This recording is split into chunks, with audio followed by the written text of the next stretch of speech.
আমি এখন খড়গপুরে hotel Indian টুইস্টে আমি এখানে দাঁড়িয়ে আছি। খড়গপুর রোড, দেখুন বোম্বাই 6 নম্বর রোড, বোম্বাই 6 নম্বর রোডে আমি দাঁড়িয়ে আছি। দুর্গাপুর থেকে আসলাম, এই ঢুকলাম, 15 মিনিট হয়ে গেল। আবার এখান থেকে বিকালবেলা 7টার সময় এখান থেকে ব্যাক। দেখুন এই হোটেলটাতে এসেছি, এই দেখুন হোটেলের ছবি। এই যে গাড়িটাকে নিয়ে এসেছি আমি, ইনোভা গাড়ি।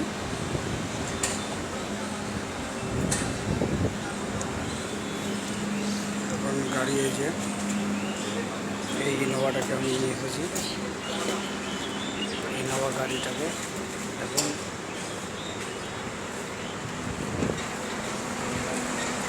খড়গপুর রোড, মুম্বাই 6 নম্বর রোড, রাখছি টাটা।